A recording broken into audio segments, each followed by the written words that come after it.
Hello, good morning. Thank you so much for joining us today. My name is Ana Elisa Luna, and I am the Communications Manager for the World Bank in Latin America.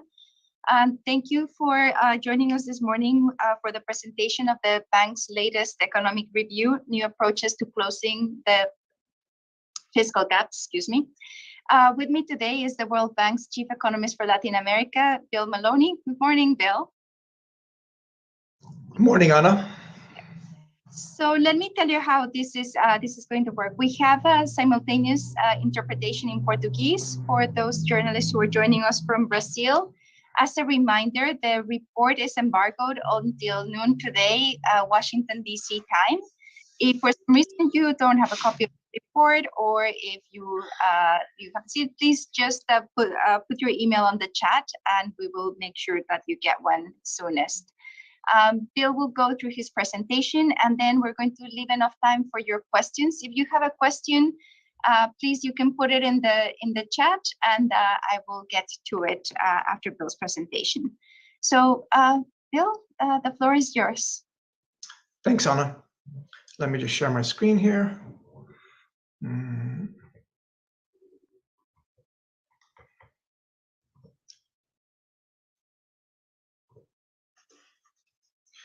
Okay. Bom dia a todos. Good morning to everybody. My name is Bill Maloney, and I'm going to present a little bit of the essence of our Latin American and Caribbean Economic Review for October 22nd. As is generally the case, the report is in two parts. The first takes stock of where the region is heading in terms of economics and in social indicators. And the second addresses one topic that's of particular importance to the current situation we're in. In this case, it's new approaches to closing the persistent fiscal gaps that we face as a region. The first question asks, are we back to normal yet? And the answer is yes and no, and for good and bad. On the economic front, we've largely recovered to our pre-pandemic levels of income, but we're facing medium-term growth rates that are relatively weak. It was a very good year this year. In April, we were forecasting 2.3% growth for the region, and in the end, now we're predicting more like 3%, which is a substantial increase, and that's partly due to the rise in commodity prices that we've seen. On the other hand, we're facing renewed headwinds. The impact of the war in Ukraine has been uneven for different countries in the region, but on average, not as bad as for other regions. But the higher interest rates coming out of the advanced world, the slower growth in the G7 and in China, and the fall in commodity prices are all leading us to downgrade our forecast for 2023 from 2.2% to 1.6%. The entire world is experiencing that downgrade, so it's not just the region. Nonetheless, these are the factors that are driving it. Of greater concern to us, I guess, is that what we're predicting for 2024 at 2.3% is largely growth rate that we experienced during the decade of the 2010s, which suggests that we have structural problems in achieving higher growth rates, and that we have to keep our eye on the longer term reforms that we need to undertake to raise growth rates. Social indicators have also largely recovered, but there's long-term scarring that requires policy attention. The good news is employment has largely recovered. Poverty measured in monetary terms is largely back down to 2019 levels, especially in Brazil. And then informality has fallen across the board to pre-COVID levels, including for women who are particularly affected during the crisis. The bad news is that 1.5 lost years of education is likely to imply a decrease of about 10% in those students' incomes across the course of their lives. And because those are the children with the least access to internet, more in the poorer classes, that implies a problem of increased equity over the longer term. In the chaos of the pandemic, there was a fall in overall vaccination rates for all kinds of diseases of about 10 to 15 percentage points. And that's going to lead in the medium term to more disease. And food insecurity in some countries, particularly those that didn't have much in the way of transfers to families, has led to stunting, which is, of course, difficult to remedy. The unwelcome guest in the region is inflation, and we don't know how long it will stay. And of course, it poses difficult policy trade-offs. The median inflation rate for the region is about 6%. Of course, there are some countries, about 3 countries, that are substantially above that for particular reasons. But it's impressive that most of the countries of the region are even below the OECD, are either below the OECD levels of inflation or around them. And that is relatively good news because we're basically where everybody else is for the most part. That's not to deny that the sharp increases in food and fuel prices haven't hit poor families especially hard, and we need to address those from a policy point of view. But the fact is that central banks have been very aggressive by historical standards, and that has both helped keep inflation down, but of course, as is the case everywhere in the world, that also contributes to a growth slowdown. At this point, there's no evidence of rising expectations of inflation, perhaps as a result.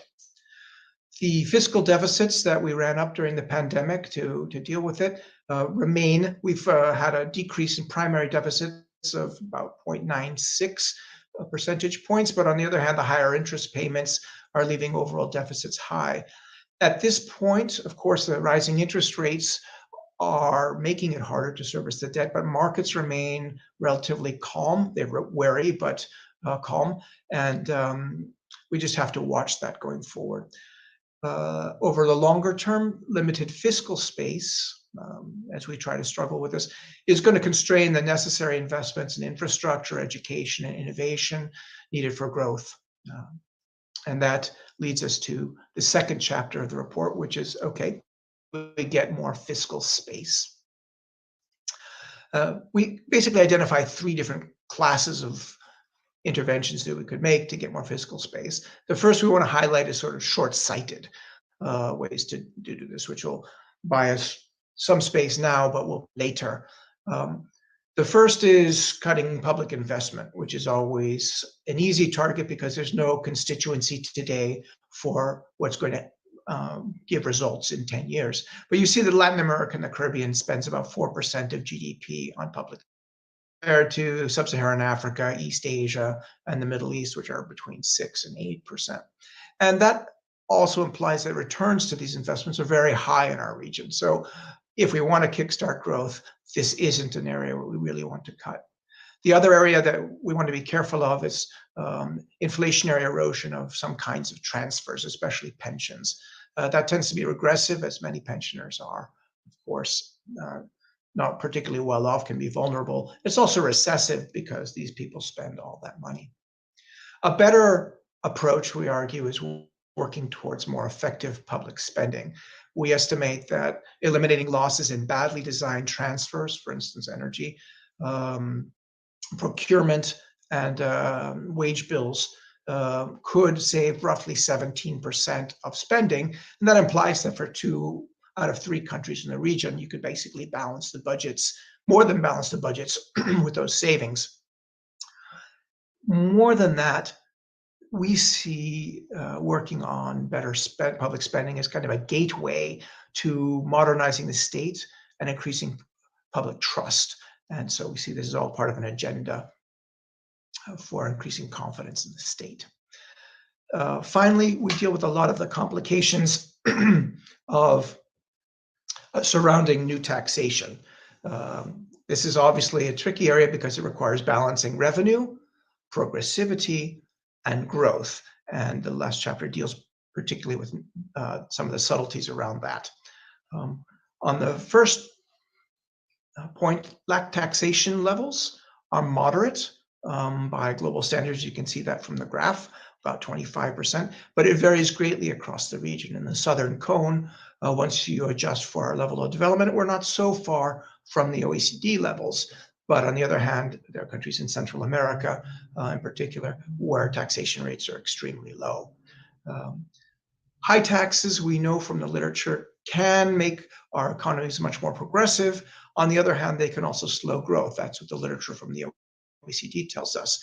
But it also tells us, and the work we do in the report shows, that it depends very much on the level of taxation and the type of tax. For instance, the value-added tax in the region is high. It's regressive. It tends to hit relatively more poor households, and it has negative impacts on growth at very high levels, we show. So we probably don't have a lot of room in the region for increasing there. Corporate taxes are relatively high in the region as well. There's room for simplification that would probably increase compliance. But the new area of focus is on income taxes because they look low on average in the region. And they can be extremely progressive, obviously, because we can tax high income earners more. The things we wanted to highlight is that while the average level of income taxation is very low in Latin America, or is low in Latin America, that's largely because we're only taxing a very, very narrow segment of the population, basically the top 10%, compared to the United States, which is about 80%. And this very narrow focus implies, it probably explains the larger negative effects on growth that we see with income taxes. And part of the conclusion of this is obviously we have to be careful in thinking through these things, the reforms, but that we're probably going to have to broaden the tax base if we're going to avoid growth effects. I'll stop there. I want to thank you very much. Muito obrigado a todos.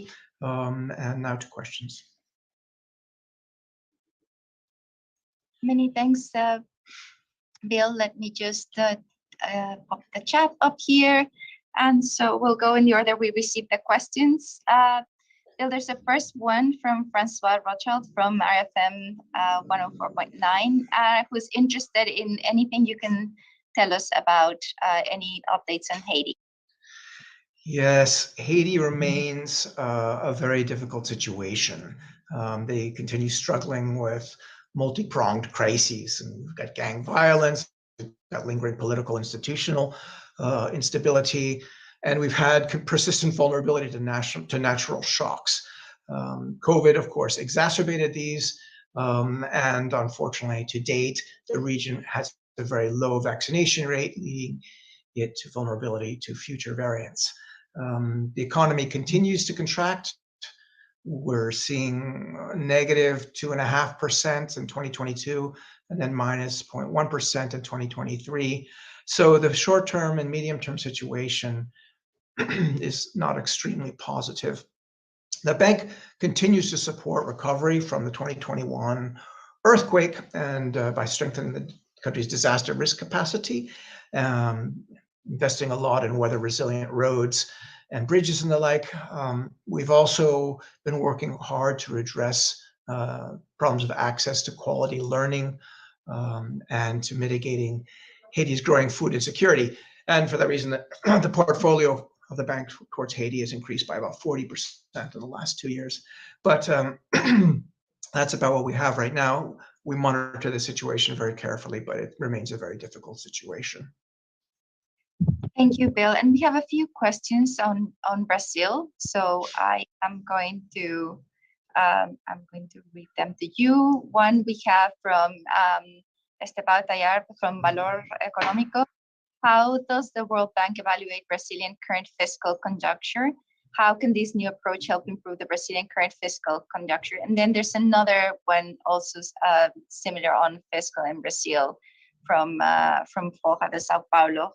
Can you talk more specifically about the fiscal gap in Brazil and why is Brazil constantly growing below the Latin American average?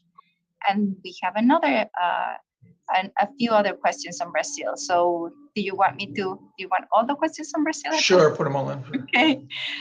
There's another question from Andre Coelho. It's what is the projection for the Brazilian economy this year and next year? What are the best options to impulse economic activity, and how does the World Bank see the election influence on that? And then there were 3 questions from Cicero Cotrim. And I am so sorry, I apologize in advance for butchering anyone's name. As someone whose name constantly gets butchered at the World Bank, believe it or not, I apologize if I am mispronouncing your names. 3 questions. Budgetary room for Brazil investment has been declining sharply in Brazil. Is raising public investment a priority to secure the country's future growth?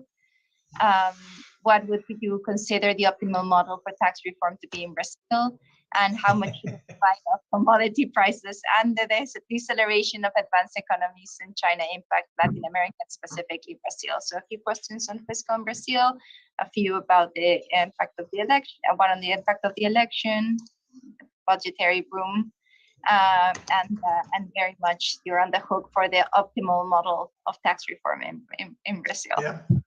Yeah, that may that may be a longer discussion. Just the basic panorama, we're expecting Brazil to grow. Yeah. Sorry, there's somebody on the line? I don't know where I think it's muted now. Okay. So Brazil, we're expecting to grow at about 2.5% in 2022, partly due to rebound effects from the pandemic and stronger commodity prices.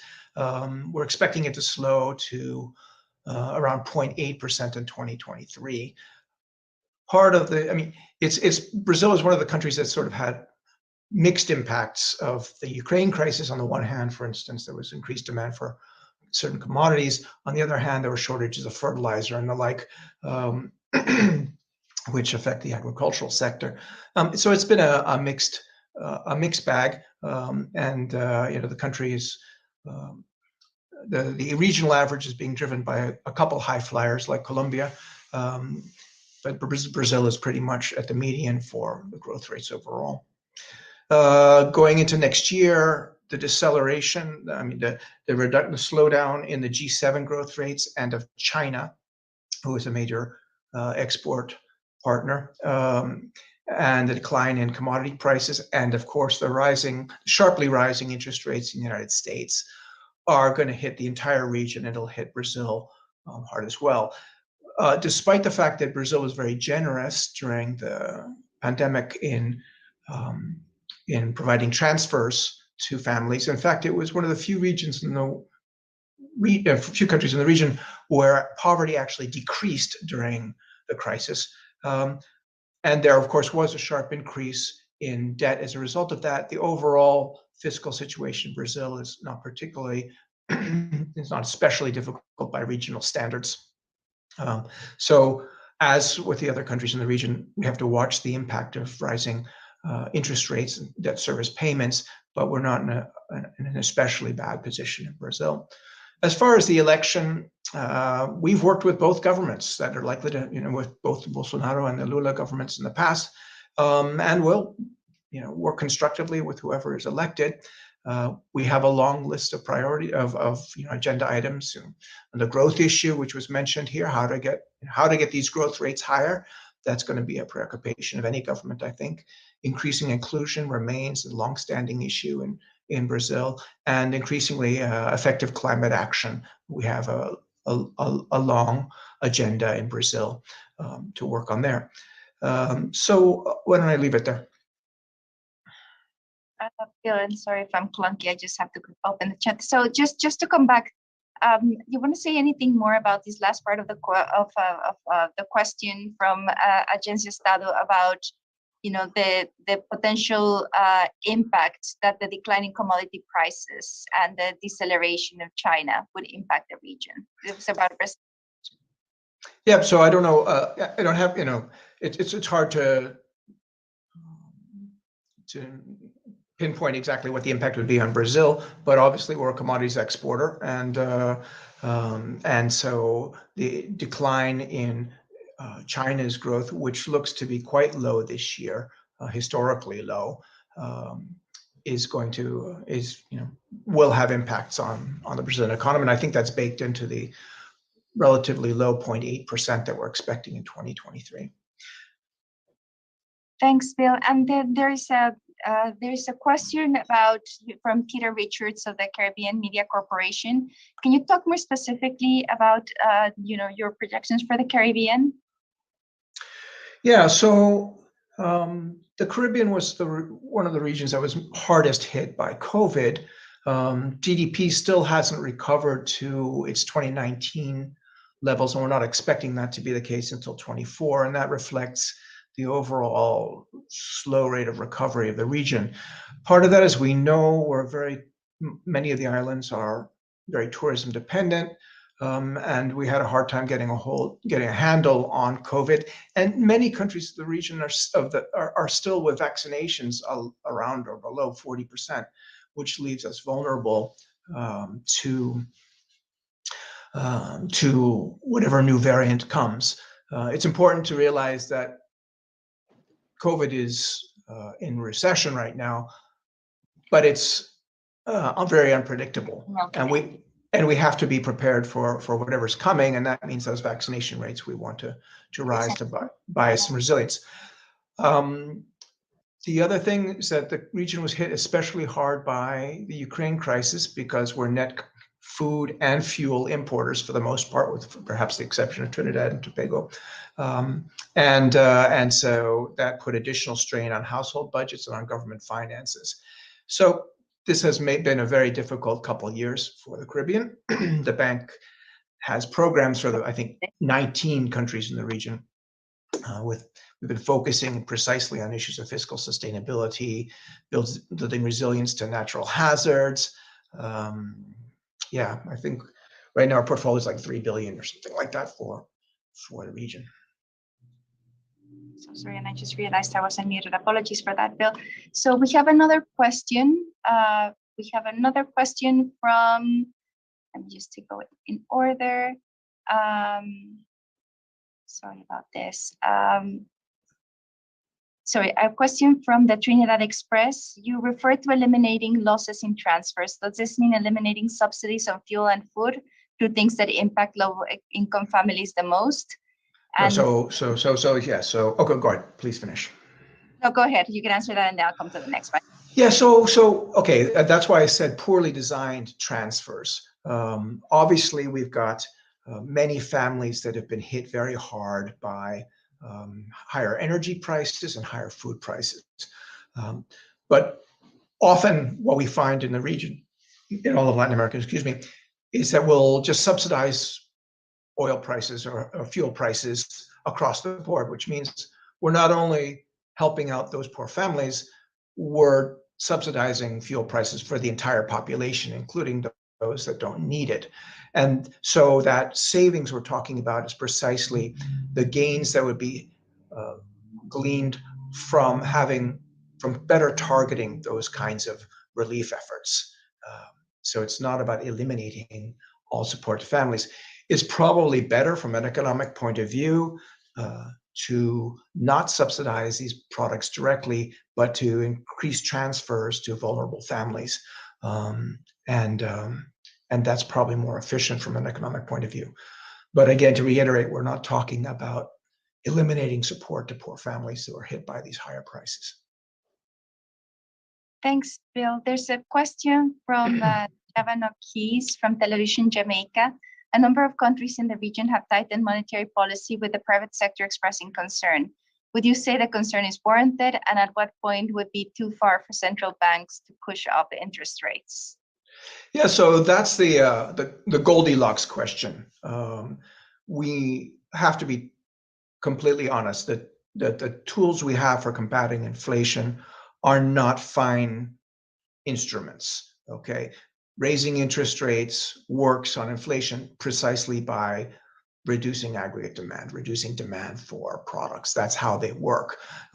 So the art of this, and this is a big debate in the United States as well, is you want to raise interest rates enough so that people see that inflation is under control and that expectations aren't rising. And in fact, in the region, Latin America right now, inflationary expectations are not yet rising. And that's partly due to the aggressiveness of the central banks of the region. But you want to raise them enough to do that, but not to drive the economy into recession. And that is the Goldilocks problem that central banks have across the world. I would say that overall, the region has been pretty good at maintaining that balance. Thanks, Bill. There's a question from Sam. There are a few questions going back to the Caribbean, more specifically about certain countries. So I'm just going to read them and see if you can respond. There's a question from Sam George from TDN Network, who's asking about the economic outlook for the Eastern Caribbean. Do you have anything specifically of that, including Dominica? And then anything specifically on Jamaica? I think if you can repeat the, I don't know, the outlook for the Caribbean region, if you have something. Yeah, actually, I don't have those numbers in front of me right now. Let me pull them up. Sorry. Actually, I don't know if you have somebody over there who has them. Okay, so why don't we, while we get them to you, we can come back to that in a second. There's another question from Jermaine Bell from Open Media One. Caribbean islands such as St. Kitts and Nevis are dependent on the CBI programs in the region. What is your position on this program, and how can it fill the gap in the economic rebound? Should countries like St. Kitts and Nevis move away from being predominantly government spending? And what is the economic state of the OECS member countries? And just a comment for any of you, if we're not able to answer your question now because we can't, because Bill doesn't have those numbers in front of him, we will email you the specifics right after the press conference. But Bill, you have a response for the question from St. Kitts? So yeah, the CPAs are a very interesting instrument, and I don't know that we fully thought about them. They play a very large role in some countries at this point. I don't think I have anything to comment in particular. Let me see, what were the countries we were looking for? We were looking for St. Kitts. We were looking for Jamaica, Jamaica, the Organization of Eastern Caribbean States, OECS, and Okay. we were looking for Barbados, I believe. So Barbados, we're looking at 10.5% for this year, which is quite good, and then falling to 5% next year. For Jamaica, we have 3.2% for this year, and then falling to 2% next year. And the OECS, I don't think we have as a group broken out here. Dominica, what do you have? Dominica, we have 5.8% this year and 5.0% going into next year. Okay, thank you. I have another question. Someone is asking if you can please repeat the projections for 2022 and 2023 for Brazil, because they did hear them. Yeah, so we're expecting 2.5% in 2022 and then 0.8% in 2023. Thank you. A question in Argentina. Inflation is accelerating. What is your outlook for the coming months? Is there a risk of spiralization? Of what? Sorry. Spiralization. I'm not pronouncing this very well, but like it will spiral down. Oh, spiral. Oh. So obviously, Argentina is. Sorry, spiral up, not down. Spiraling is fine. So I know it's not spiraling down. Sorry, go ahead. Yeah. So obviously, Argentina is one of the countries in the region with higher inflation rates than the median that we talked about, that 6%, and that has been the case for several years, and it remains a concern. We are hopeful that the IMF program that they've got, the $45 billion program, will stay on track. We are supporting that program with another $2 billion. And of course, as much technical assistance as we can provide. So we just have to stay the course and see how it comes out. I have another question for you from Nisha Paul from the New Today, Grenada. Small island states have been calling for a multidimensional vulnerability index in terms of the criteria for accessing concessionary loans and grants to support their development and mitigate against the various challenges like climate change. Is this something you see happening in the near future, and what is the role you see for the World Bank in this regard? So just because I have the number, Grenada is going to grow at 3%, and we're predicting 3.8% this year, falling to 3.4% next year. I think the Caribbean islands in general would benefit from working as a group on these kinds of issues and making their case to the advanced countries. So articulating the concerns and working as a group would be a very positive thing. The bank stands ready to discuss these issues on a variety of different levels.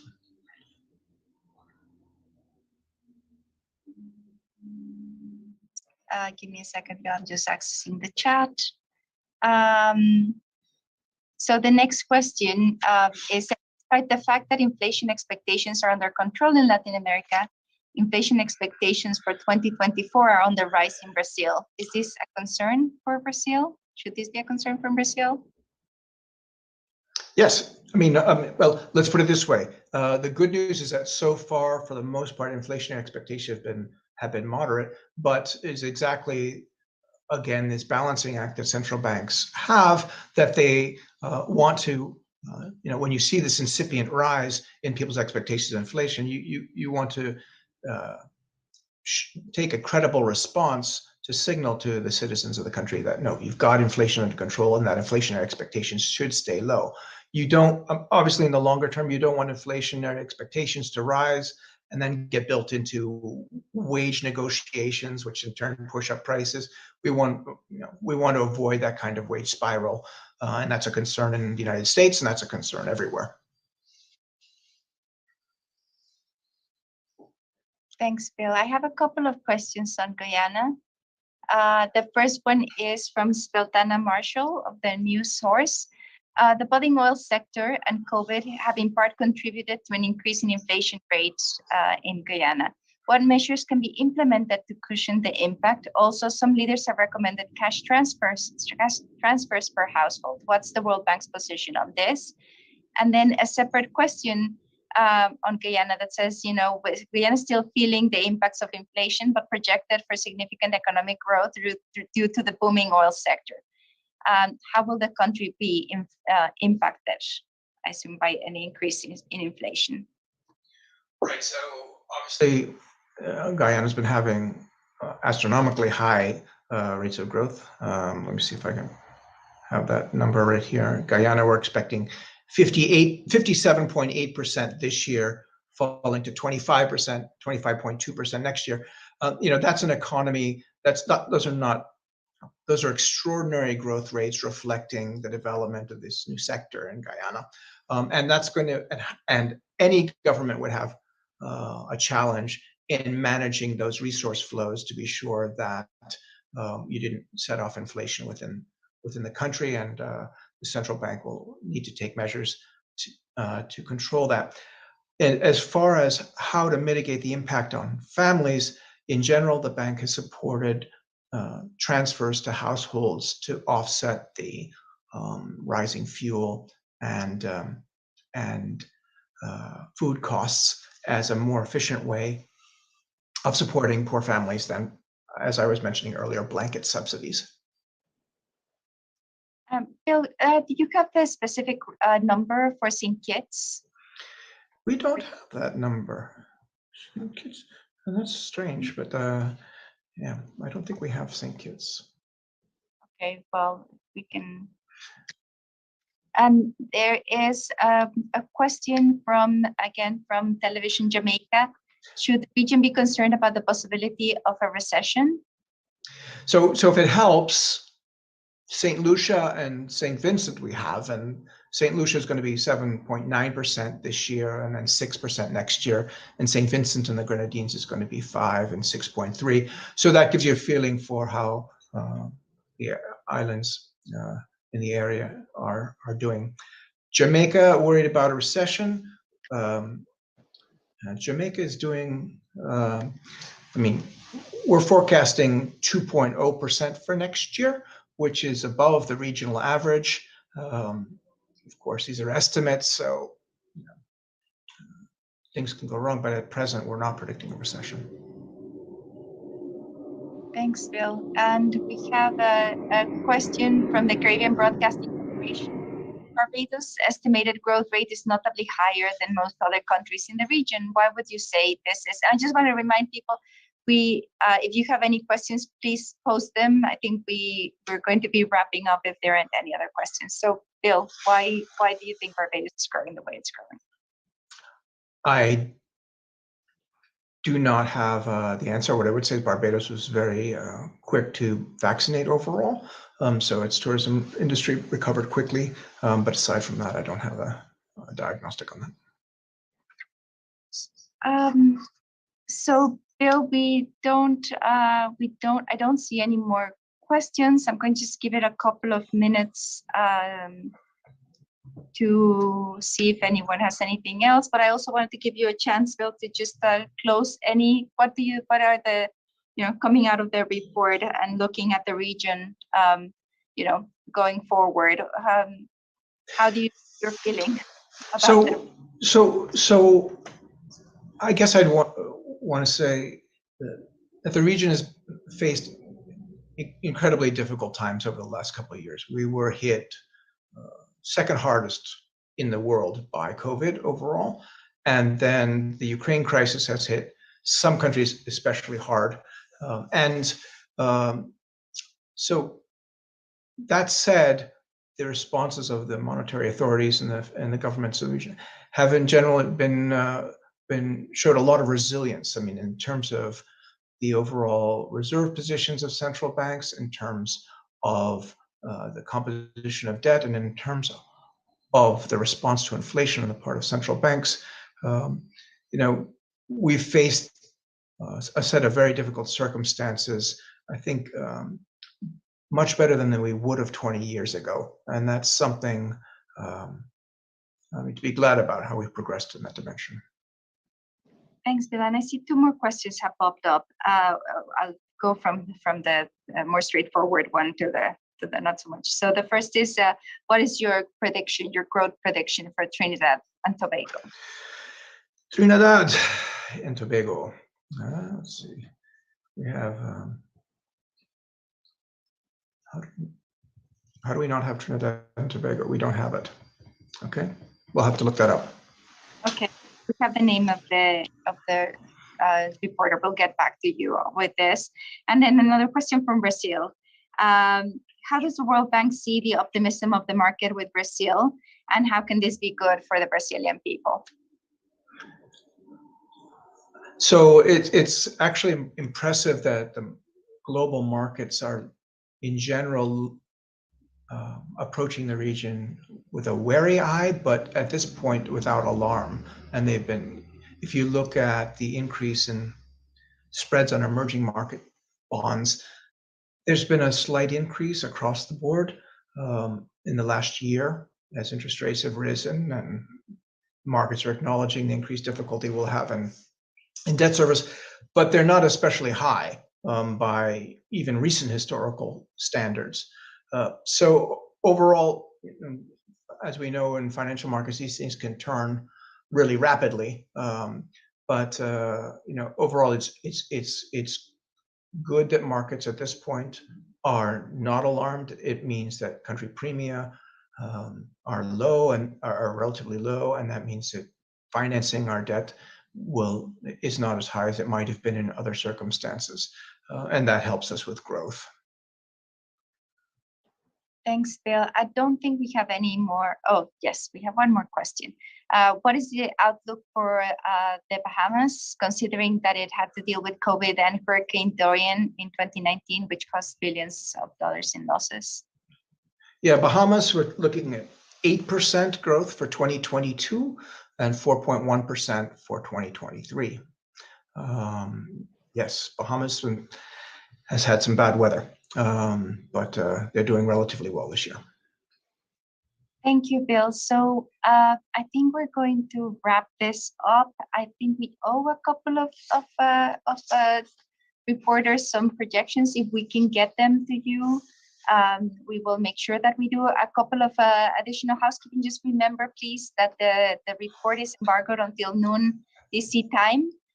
If you in the chat, just posted that the contact for Yuri in our team. If there's anything here that wasn't answered, just please reach out to Yuri. He can get you the report, the press release, or he can also follow up on anywhere where you think we need additional clarifications. Just want to thank Bill again for joining us this morning, and to all of you in the region. Thank you so much for your questions, and have a great day. Thank you very much. Muito obrigado. Goodbye.